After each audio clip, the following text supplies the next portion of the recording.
Hello, astrology lovers, and welcome to Astrology Hub TV. Thank you so much for joining us here today. My name is Pua Walsh. I'm the CEO and co-founder of Astrology Hub, and Astrology Hub TV is a weekly show dedicated to helping you explore your connection to the cosmos and how cultivating this connection can help you live a more empowered, fulfilled, and vibrant life. We're here live every Thursday, 4 p.m. Pacific, 7 p.m. Eastern. And if you'd like to receive a Facebook message every time that we go live, you can sign up for live alerts in the chat and in the description above this video. On today's Astrology Hub TV episode, we are exploring a situation I'm sure many of you have experienced. Have you ever been afraid to come out of the closet when it comes to astrology, or picked up on another person's doubt about astrology and its validity? Maybe you're excited to share your enthusiasm about astrology with others, but unsure about how to approach those that don't believe in this ancient science and spiritual practice. And we're not necessarily talking about convincing other people of anything. What we're talking about is just being able to have a dialogue about something that you're passionate about. Today, we're here live with Donna Woodwell to dive deep into conversation about how to respond to friends and family when they ask why you are studying astrology or why you're so into astrology.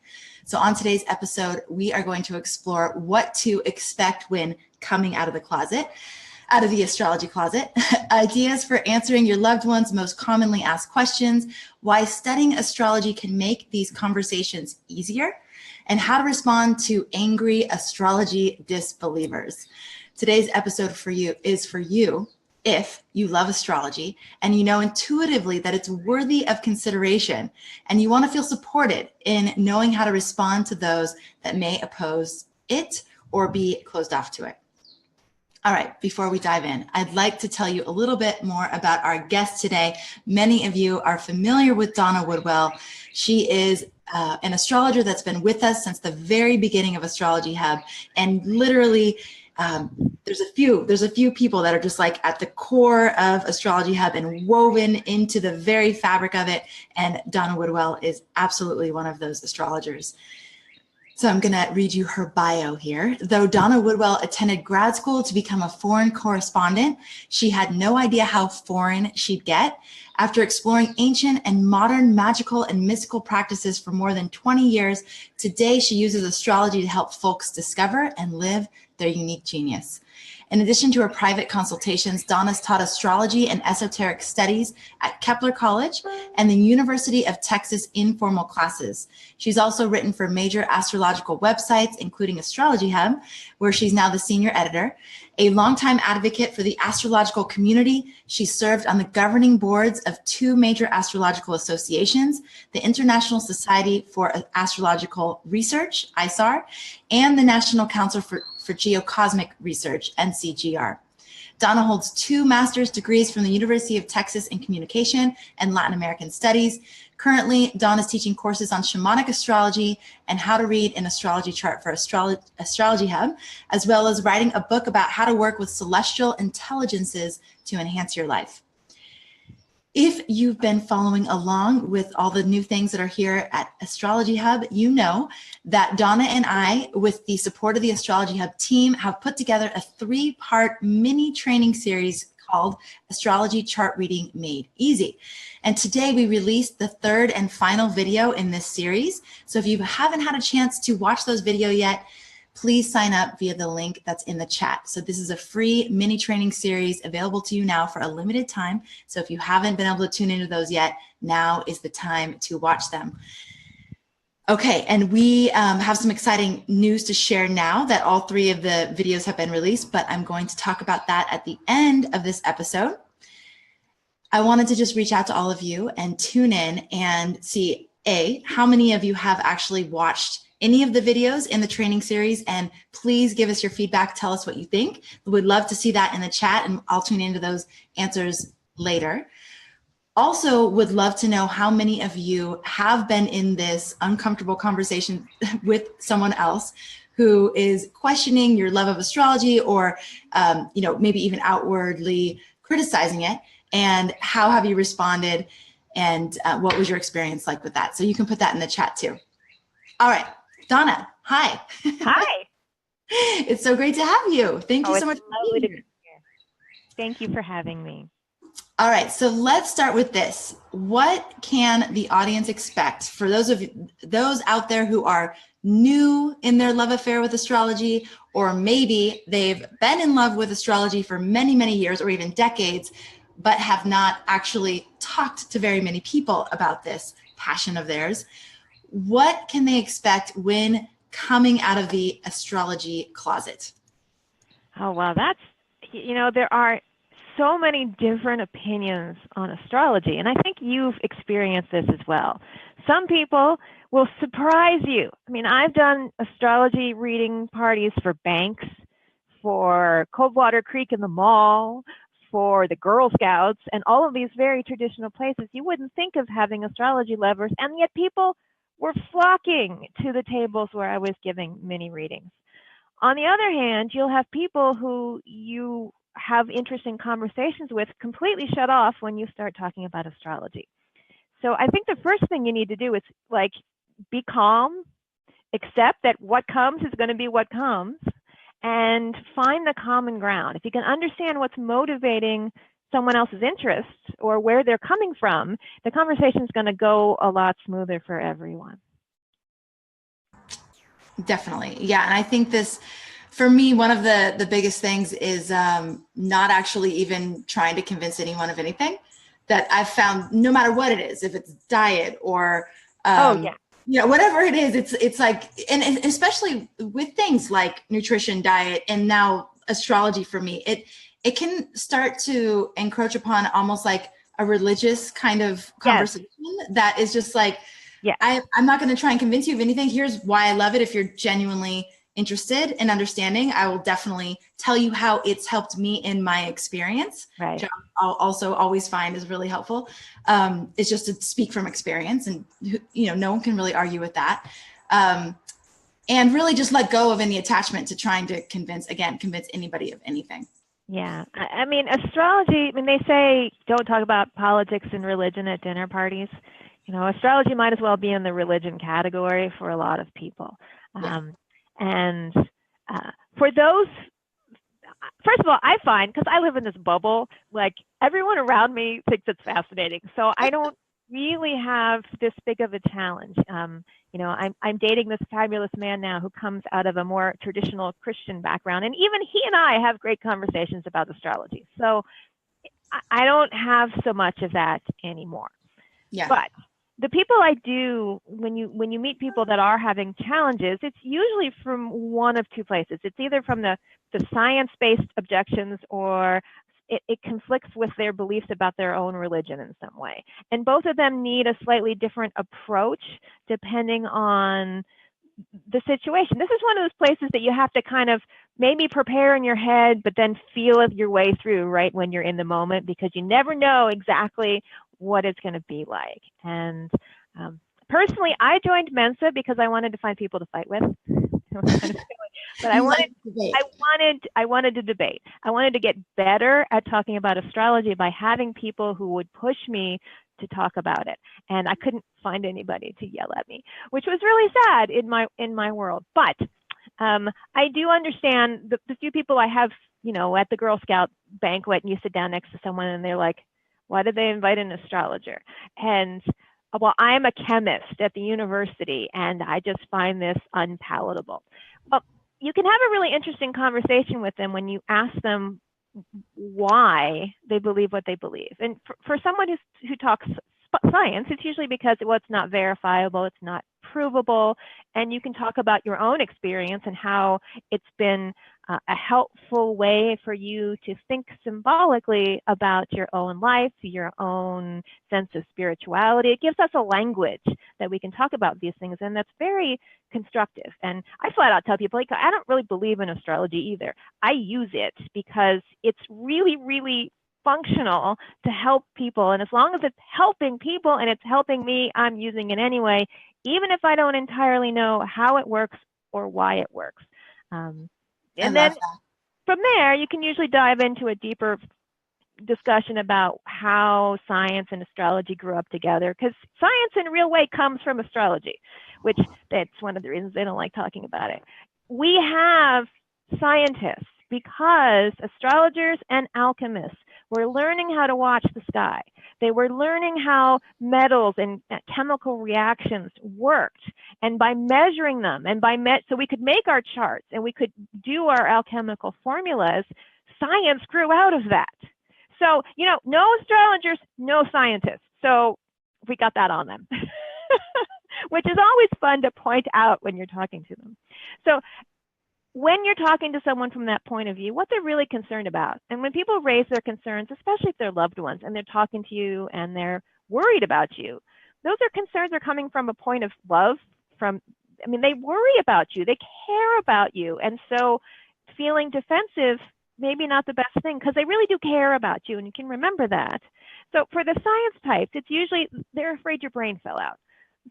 They're afraid that you are one of the kooky people that is just doing what they're told and no longer thinking.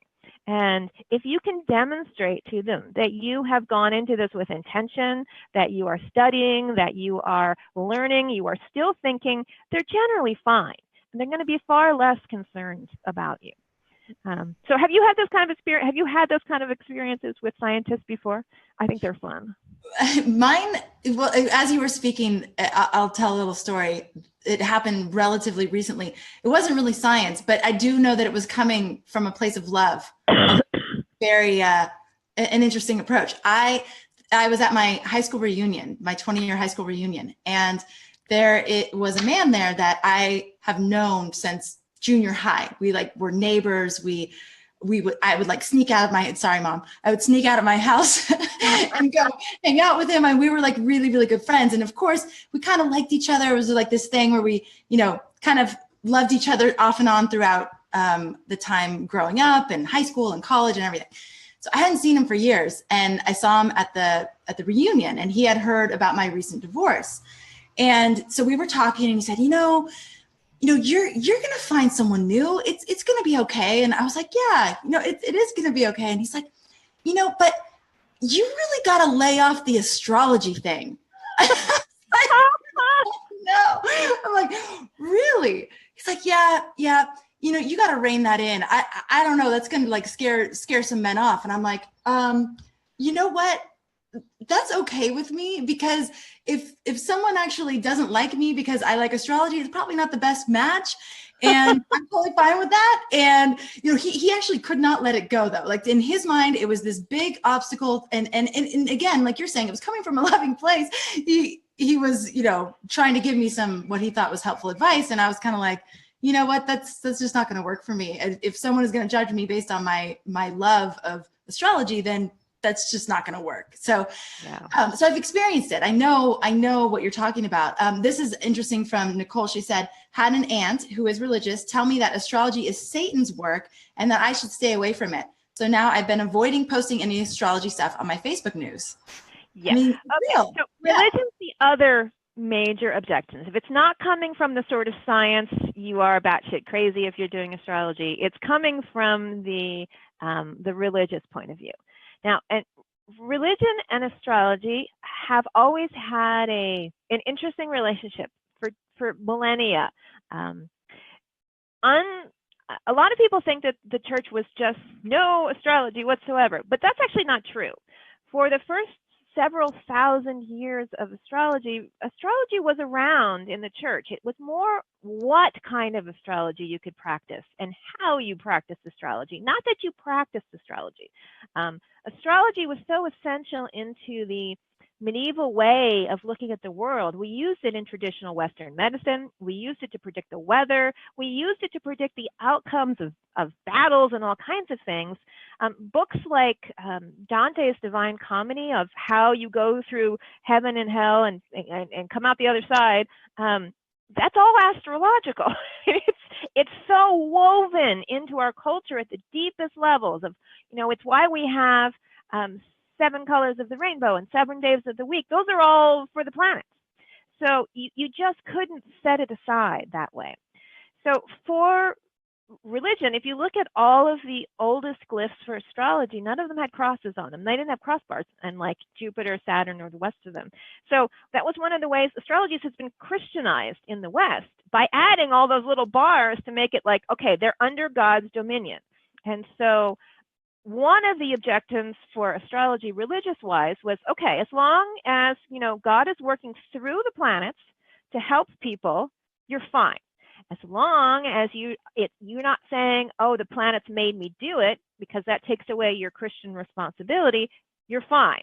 And so for people who are on the more moderate religious side, who want to make sure that you're living a life of faith and you are trying and being virtuous, there really is no conflict between astrology and religion.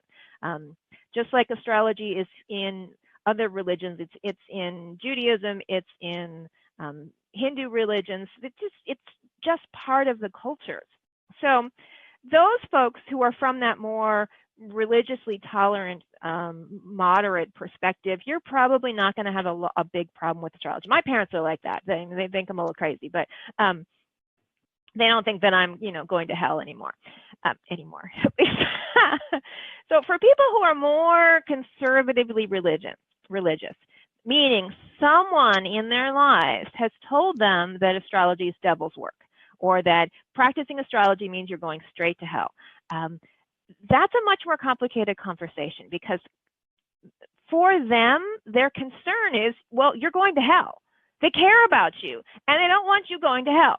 So, you know, they will try anyway to find out how to bring you back to the path so that you won't go to hell. It's actually a place of fear and kindness at the same time. So working through that can be really, really complicated, because the minute you try to say something different, because that's so much part of their identity, you're challenging a core part of their identity and their belief system. And generally speaking, that's a hard place to try to work in, especially if you're not, you know, I saw someone once who tried to go on this, someone who had a really strong biblical background. They were trying to convince them, biblically speaking, why astrology is acceptable in the Bible. And yeah, it's all over the Bible, but going point by point when you don't know the background is just going to make it even more complicated, because you are you're not communicating from a place of heart. You're trying to communicate from a place of head, and that's not the, I personally don't find that that's the way to approach those circumstances. I think it's more important, if you're trying to preserve the relationship, to say, wow, thank you so much. I am so glad that you are concerned about me, and please do keep praying for me. I can use all the prayers that I can get, and leave it at that, rather than trying to, as you said, no one's going to be converted in this.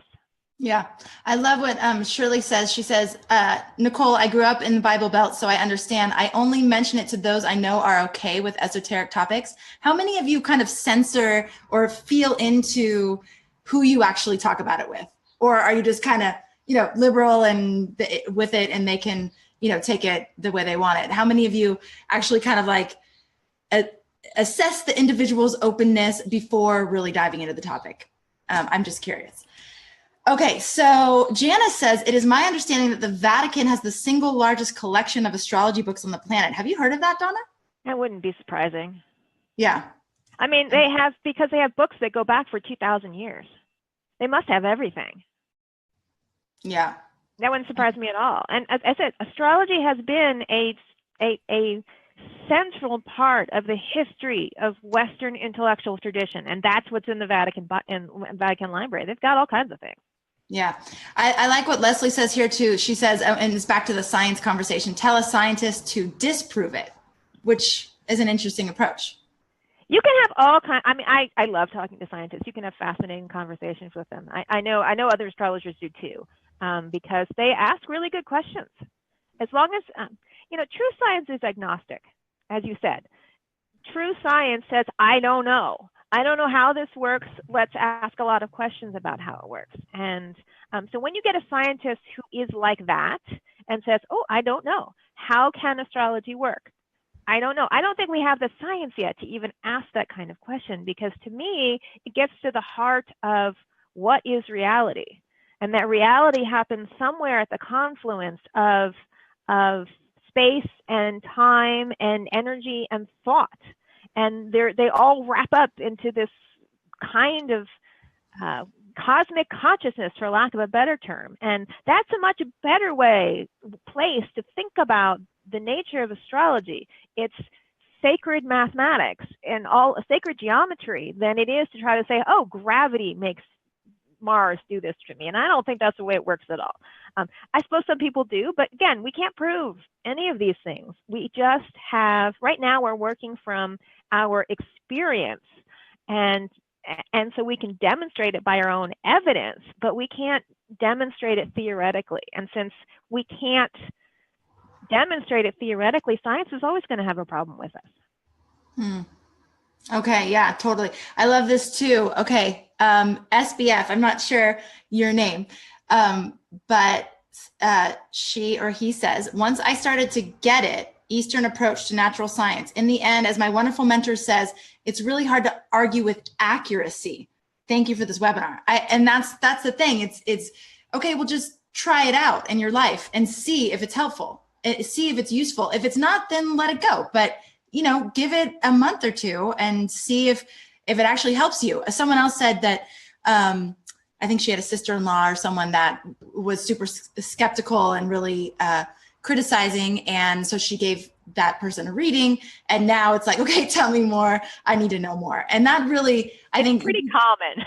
Yeah, exactly. Like once you have that experience, and that was my experience too. I didn't really have a strong opinion about astrology either way. I wasn't like, oh, it's, not real, or, oh, it is real. But then I had my first reading. I was like, whoa, it is really hard to argue that there is not something happening here, that this perfect stranger knows these things about me. I mean, how would that be unless there's something in that little chart readout thing that she's looking at that's actually telling me?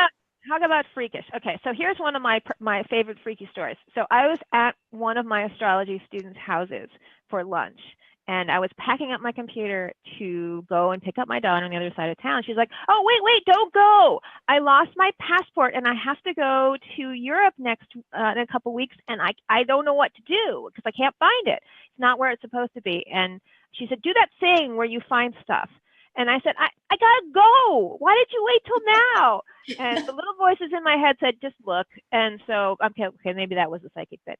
So I pulled up my computer and I looked at the chart and I said, okay, that's just stupid. And she said, what? I said, because that chart says that you put your passport in your bathroom. And who keeps their passport in the bathroom for safekeeping? And she said, well, and so I went away, and like 2 minutes later on the road, she's like, Donna, I have my passport, and it was in the bathroom. I said, okay, where? She's like, I put it in my travel bag, which I stored under the bathroom sink.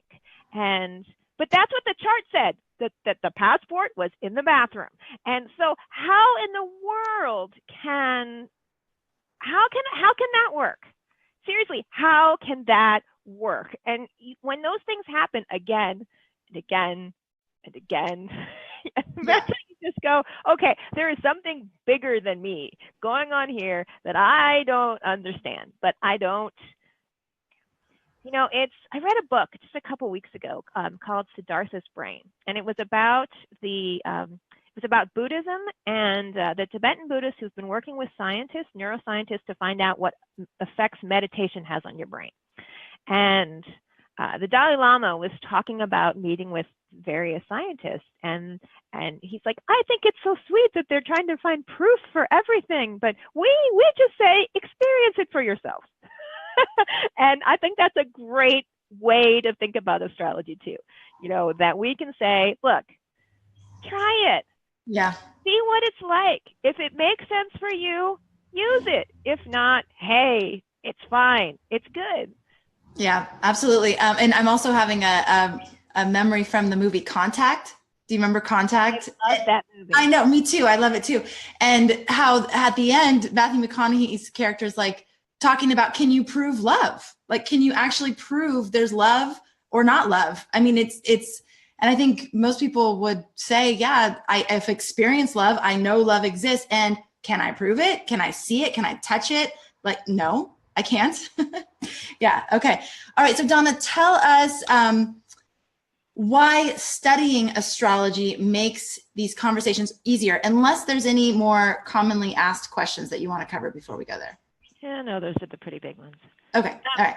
Well, studying astrology is going to make it easier because it's going to make you more confident in what you're talking about, for one. And the more you know, the easier it is to, meet people's conversations and answer their questions, for sure. But it's also, the broader your knowledge with astrology, the easier it is to talk to people. And this is where, having someone's chart gives you a little bit of a heads up.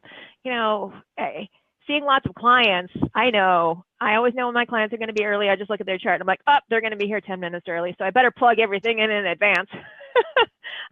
People who have a lot of Scorpio in their chart, I know they're going to be ones pulling my computer over. How does that work? Show me. And because they want to really get in there and like merge with the system. And you can gauge how you talk to people based on how your astrology tells you that they're processing information, and different people need different kinds of examples. Okay, so tell us more. Tell us more. I mean, tell us more about like understanding the history of astrology, or the roots of astrology, or those kinds of things, how that can actually help us to facilitate conversations. Well, that is such a huge topic. I mean, you can get a degree in astrology. You can get a degree in astrology in Britain. You can get one in India. I mean, you're talking about, these are like graduate level programs in, the history of Western civilization and parts of Eastern civilization. That astrology, when you tell people that you are immersed in it, like a fish is in water, and you can give them examples, like I said, why are there 7 colors of the rainbow?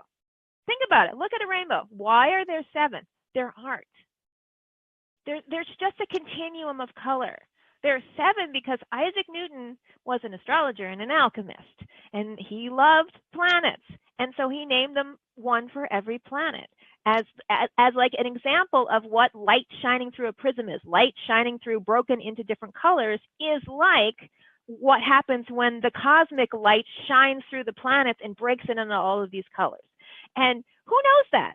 You can pick up all these little facts that you can pepper into the conversation, and people realize, wait a minute, that's astrology? Yes. Or did you know that there are 7 days of the week and they're named after planets? There are? Yes. Sunday, Monday for the moon. Tuesday, well, it's Mars if you speak French, like Mardi Gras. Wednesday is Mercury's day, and Thursday and Friday, Saturn day, and so on. Because when the astrologers set up the calendar, because we were the calendar keepers, there was a day of the week where you went to the various temples and you made offerings to that planet. So every planet got a day. And we have a remnant of this in Christianity, that Sunday was the day that you made offerings to the sun god, who became, Jesus and the whole church. That's why they have Sunday. And once you know these things, and you can talk about how the planets relate to the cardinal virtues, or how people have used it at different points in history as a way to, the Stoics use it all the time as how you lived your life consciously, and how you met points of diversity, of difficulty with and adversity with a sort of Stoic, able to stay centered philosophy. That's astrology. that's where it comes from. And each planet had its own virtue, and to exhibit self-discipline or temperance was Saturn, and to exhibit fortitude was Mars, and to exhibit justice was Jupiter, and so on. They're called the cardinal virtues because they're the exaltations of the cardinal signs. How more astrological can we get? And once you understand this, when you're around people who are saying, "Oh, I just don't believe in that stuff," you sort of end up going, okay, let's start at the beginning. Because you feel like in some ways you're talking about to a kindergartner in Western philosophy because they just don't know. And it's not because they're wrong or bad. It's because we haven't talked about these things in centuries. And so we've forgotten our own history and our own art, our own way of looking at the world in a way that was much more magically inspired and planetary inspired. So when I start talking, I get all passionate about it, and people are like, wow, I had no idea. And then they want to know more, and then they want to book an appointment. So I go from like total, I don't believe anything, to where's your business card? Can I come and see you within 20 minutes of talking to a lot of people? So how will this help you? Probably the same way it helps me. Once you can speak to different people from their ways. I also had a background in Christianity. I spent a lot of time in churches and things. So I have clients who are very conservative Christians, and we do fine too. It makes you a more flexible astrologer because it makes it easier for you to talk the language of different people. Is that a better answer? Yes, thank you, Donna. Okay, we have a lot of people very interested in knowing how you knew where the passport was. How you could look at the chart to find that. That's called Horary astrology. It's a whole branch of astrology where you learn how to ask a question, and then make a chart for the moment of the question. And so it was really easy to, I just read the chart. There are rules. You follow the rules, and the ruler of the second house is the lost object, and you look at see which house it's in the chart, and each house represents a physical area in your physical house. And it was ruler of the second was in the 8th house, and the 8th house is where things get eliminated, i.e. the bathroom. So all I said was, oh, the lost object is in the bathroom. And I was fighting because, who keeps them there? But that's exactly where it was. So, we're used to modern astrology, which has actually lost a lot of its grammar, its structure, because of the way it's been taught for the last 50 years or so. But there are very, very specific rules to astrology that have been around a long time to be able to do things like predict the weather, predict the future, find lost objects, all kinds of very pragmatic things that once you just learn astrology just even 300 years ago, all comes back in its glory. And you realize, oh my God, I know this much about astrology when there's really this much to learn.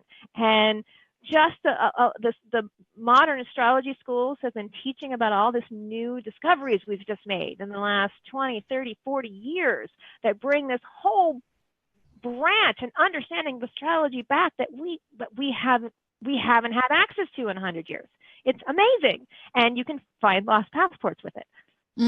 That's what I love about you. And that's one of the main reasons why we've chosen you to teach our Decode Your Cosmic Blueprint 10-week chart reading astrology course, because you do bring us back and give us that foundation, like you said, that grammar, the building blocks, so that people can go in any direction they want. If they want to do horary, if they want to do modern, if they want to do evolutionary, whatever, after we have that basic, those building blocks, then we can go down any path that we want. Or you can switch to Vedic or Chinese, and you understand where the links are so that you don't feel like you have to. It was really hard for me. I learned modern astrology first, just like almost everybody else. And then I went down the Vedic track, and I just happened to be surrounded by people who were doing their advanced degrees at Kepler and learning their version of traditional astrology. And it was really hard to make that adjustment. Really, really hard, because it was like, wait, oh, my house has changed. Wait, everything is different. This doesn't work. And then I tried doing Vedic on top of it, and I'm like, oh my God, this is too hard. This is like learning a different language. And then I was like, wait a minute, it's not. It's just the order of things that I happen to learn in. And once I started from the beginning and learned the older stuff first, everything grows out of it like a tree. And then you can skip between the branches, and you don't feel like, and then you don't feel like you have to fight with people, because you're like, oh, you're doing it this way because you came from here, and you're doing it this way because you came from here. And that was their logic. And, oh, okay, I get it now. And it becomes much easier to not only speak the language of astrology, but it reduces your need to have to fight with people about who's right and who's wrong, because it's just choices. Donna, thank you. Can you show your little whiteboard drawing? Oh, And I want to ask, Annie is asking, where is Donna Woodwell's basic astrology class to be found? So Annie, I'm glad that you asked. We just opened enrollment for it today. So it's Decode Your Cosmic Blueprint, How to Read a Chart for Yourself and Others, taught by Donna Woodwell. It's starting March 25th, and enrollment is open for a couple weeks. So we just opened it today. The link to find out more information about it is in the chat. Hopefully Stephanie, our A-Team Angel, is putting it there for you now, and also in the description of this video. So you're welcome to join us. We'd love to have you.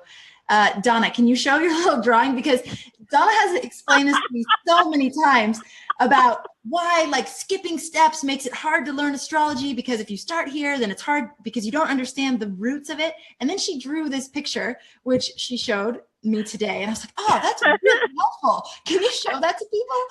This is a very messy picture. We need to make a nice picture. But I was clearly like playing in my house today when I should have been, I don't know, doing the dishes or something.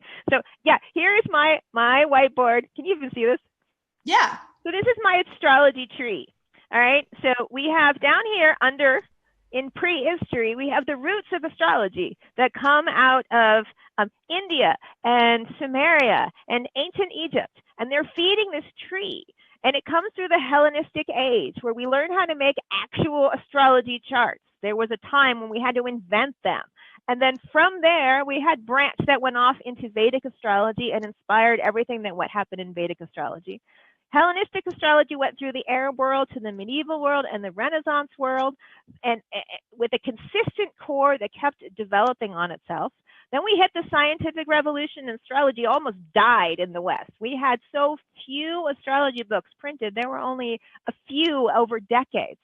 Was resurrected in the 1850s in the West as part of the spiritualist movement, and then flourished in about 50 million different directions. Some people who wanted to make it more scientific, some people who wanted to make it more spiritual, some people who wanted to make it more psychological, and just sprouted. So you are here.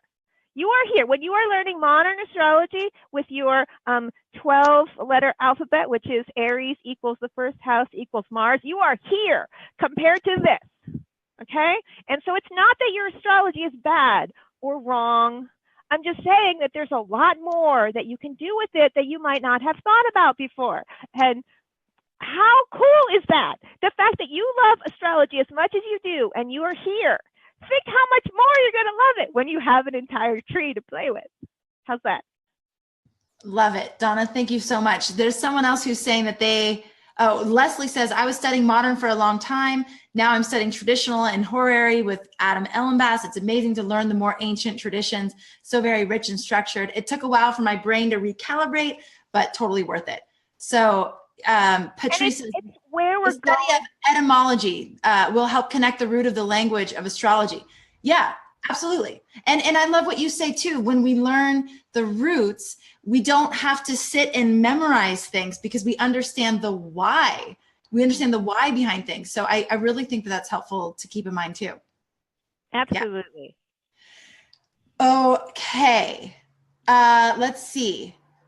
Okay. Well, my last question for you is around, and we can kind of come back to this track because I think what we're talking about is really interesting, especially because so many people in our inner circle, you know, the different people in our community, all of you out there, there's times where it's like, wow, I love what I'm hearing. I love what this astrologer is saying, but I'm lost. You know, I can't grasp everything. And so that is the thing, again, that I feel like Donna makes your approach so unique, is that you're really just bringing us back.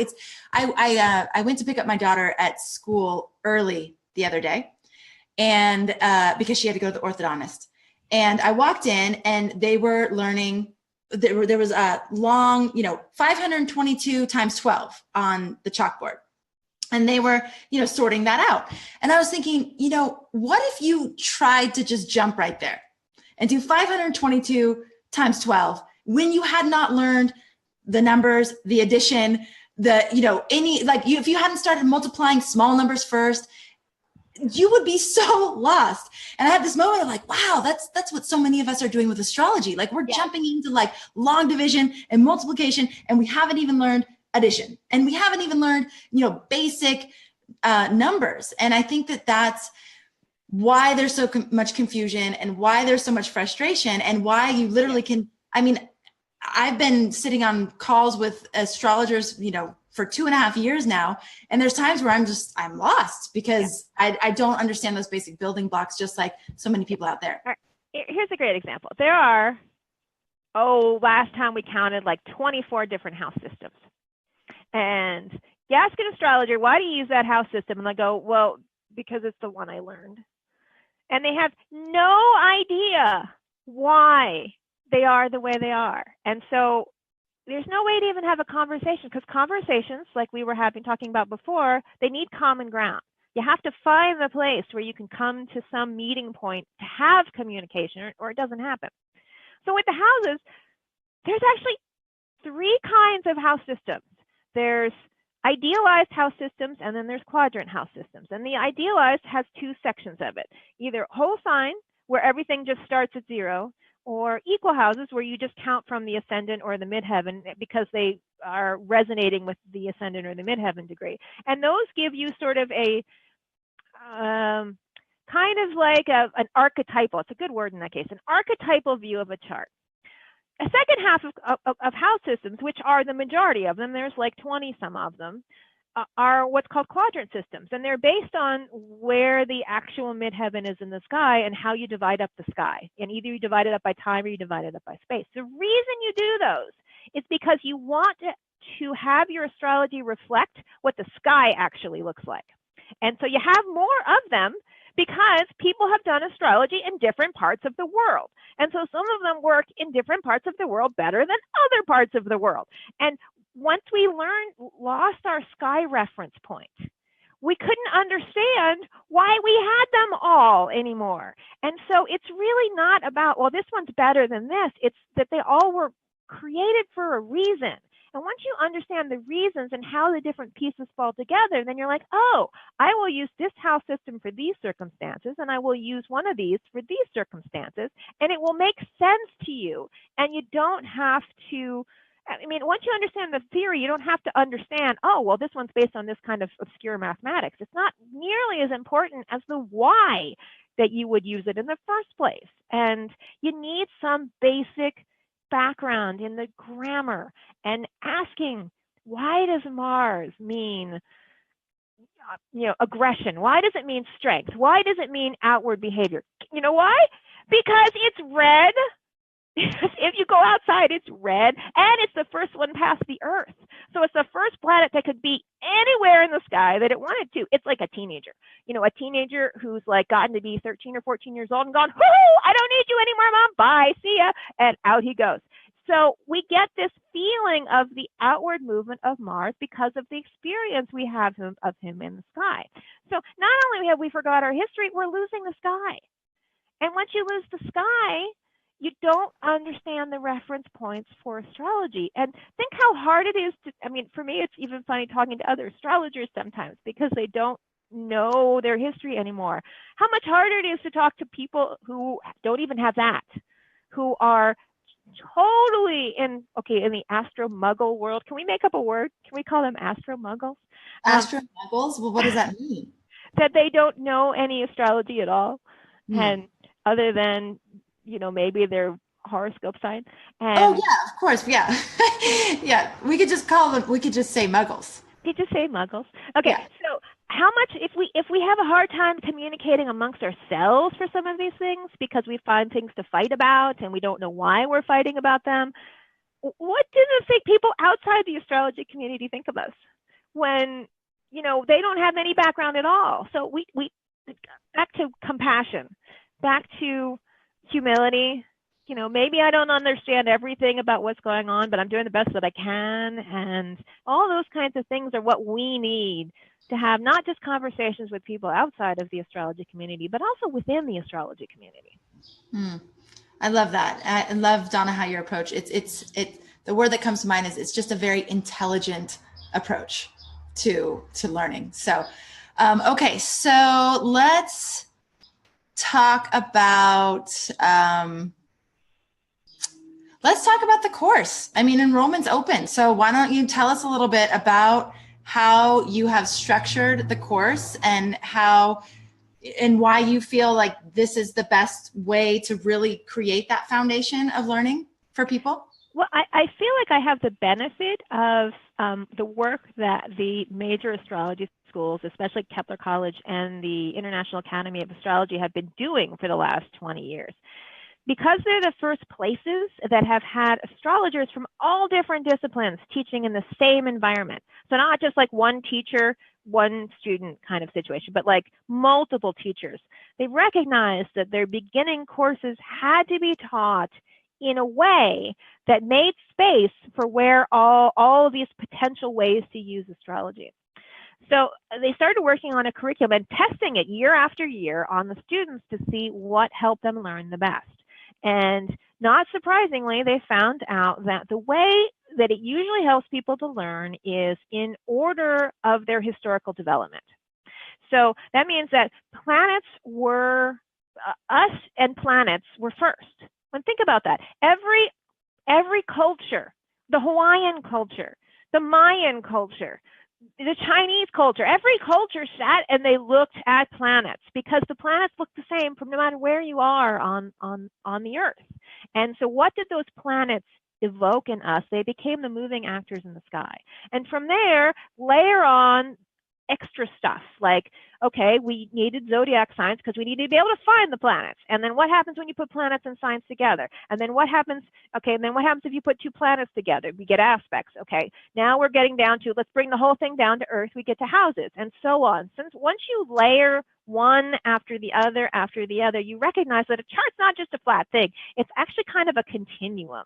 And if you know how to move up and down that continuum based on what you need to know, what questions you need to focus on, you can allow your questions itself to weed out all the extraneous stuff.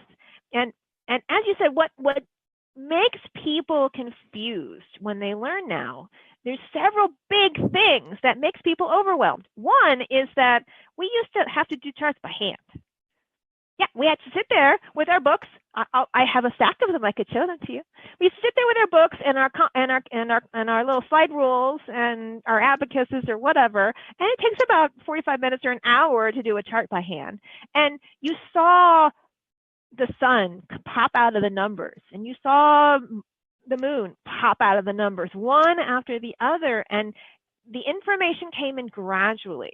Now we just go click button chart. And whoop, you didn't have to do any work. It like hits you all at the same time. And so you don't have that processing time to let it sink in.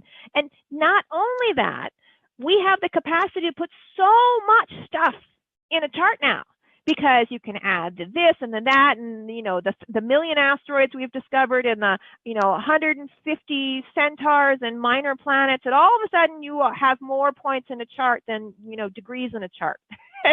Nobody can figure out all that information. Nobody. No, that's overwhelming, period. So you're not failing as an astrologer if you can't process it all. So we need a system to take it in and understand where to look. And that's where the grammar of astrology comes in. By asking the chart questions, by knowing what a person wants to know, what you want to know, you can set aside the stuff you don't need for that particular question and come back to it if you need it for something else. But automatically things fall away, and you look and you know exactly, like the passport. If I didn't know what I was looking for, how would I know where to look? And by taking out all the stuff I didn't need, it was like, oh, passport, bathroom. And it was a really simple answer, but it's also where the passport was. Yes. So it sounds like you're teaching us how to literally put a spotlight or a highlighter on the chart that will help see exactly what we need to know for whatever question we're holding or the person that we're talking with is holding. Yes. Okay. All right. So I just wanted to let you all know that you can join us. Enrollment is open. It's a 10-week course. If you are in the inner circle, you do get a special discount. You'll be receiving an email about that tonight. So Inner Circle members do have special pricing for this course. One of the main missions of Astrology Hub is to make the wisdom of astrology accessible to as many people as possible. Those with eyes to see and ears to hear, we want to give you the opportunity to learn. And what we realized, 2.5 years in is, wow, we're presenting some amazing astrologers, amazing astrology, and we actually have not yet offered the foundation, the building block. We actually have not offered that to you. So it's funny, these things, it's like, why did we think of that 2.5 years ago? We just didn't. We started with Pluto generations and shamanic astrology and all these other things. But now we have it and it's here and it's available to you. Again, enrollment's open for a limited time and you're welcome to join us. Now, next week on Astrology Hub TV, and we're doing this again, we're doing it on Tuesday and Thursday. So if you're used to tuning into Astrology Hub TV, you'll be able to tune into this on Thursday. If you can't make Thursday next week, then Tuesday we're offering it as well. But Donna will actually be walking through her very specific chart reading approach with my chart so that you can actually see, okay, I'm going to hold this very important question to my heart and bring it to the call. And then she's actually going to basically show us how she would approach a reading so that you can start to say, okay, if someone comes with these kinds of questions, here's where I'm going to look. Here's what I'm going to discard, like she just said. And here's how I would methodically approach a reading. Is there anything you wanted to add to that, Donna? Oh, no, I think that about covers it. It's going to be fun. It's going to be fun. Okay, so Carol asks, is her course on Western astrology? Yes. Yes. But I'm only hesitating when I say that because I'm not sure what you mean by Western astrology. But yes, if I were talking to an astrologer who's been in the community a while, I would say I am teaching traditional astrology light. So I'm not going to get into really complicated things. I'm not going to make them harder. I'm taking out stuff you don't need right now, but it is very grounded in the Hellenistic tradition. So. Okay, and why is that? And what if someone eventually wants to learn a different kind of astrology? Well, because that's where astrology started. So, I mean, Hellenistic just means the astrology practiced in that cauldron of learning known as Alexandria, the Library of Alexandria. That's where astrology came from, or at least the chart reading kind of astrology. That was part of the Alexandrian Empire that spread from Egypt all the way to India. And so we know that astrology informed dramatically the kind of astrology that they practice in India today because, well, it's called Yamana Jataka, which translates as astrology from the Greek people. And so we kind of know where it came from. And so it's the root of all chart making. So I'm teaching the root of all chart making so that no matter what kind of chart making you do, you understand what it's built on. But I also bring in a lot of history, and I will tell you, why when Uranus was discovered, did someone decide it should belong to Aquarius? Or why did Neptune get associated with Pisces? By the way, did you know that before Pluto was associated with Scorpio, we associated him with Aries, and we had planned that Taurus would have a ruler, and the ruler's name was going to be Vulcan, and that Vulcan was like a planet in astrology. You probably didn't know that because and this was just 50 years ago. Wait, that's so interesting. I keep seeing this Vulcan everywhere. This guy was walking the other day and I saw his Vulcan t-shirt and then I saw this Vulcan logo. So say that again. What was going to be Vulcan? Vulcan was going to be the ruler of Taurus. Oh, wow. That's fascinating. It's showing up everywhere. You know how that happens and you start to see it everywhere. That's really interesting. Okay. So, I mean, think about it. If someone tells you Vulcan is the ruler of Taurus today in astrology, they would look at you and say, what? What are you talking about? And that's only because we haven't talked about it in the last 50 years. I promise you, we know so much more about astrology now. 50 years from now, they will never talk about Uranus as the ruler of Aquarius. They'll think you sound funny. And it's not because it's wrong. It's because astrology is continuing to evolve. And because we know more about the history, And now we have so many more planets than we ever realized we were going to have. We have to readjust. And so how we do it is in the process of shifting. So that's another thing that I talk about in class. It's not only where we've been, but where we're going, so that we all become parts of the conversation again. What we decide to do, we are on the cutting edge of the next generation of astrologers. It's coming in now, because what are we going to do with 40,000 named asteroids and already 30 planets just like Pluto that have names that you don't use, but they're just like Pluto. They're even called Plutinos, little Plutos, and some of them are bigger than Pluto. So do we throw these out because we just decide that we want to stop at 1930 when Pluto was discovered? And I'm sorry, no more planets. No, it's no more. That's not fair to all the rest of the planets that we're discovering. So what do we do with them? We're the ones who have to figure this out. And that's why Astrology Hub is so powerful right now. You know, our older title, Ushering in the Golden Age of Astrology, I still think is very apropos, because we are ushering in a new golden age, because we have this capacity to talk to each other and find new ways to bring in this new experience that we're having and attach it to our old history.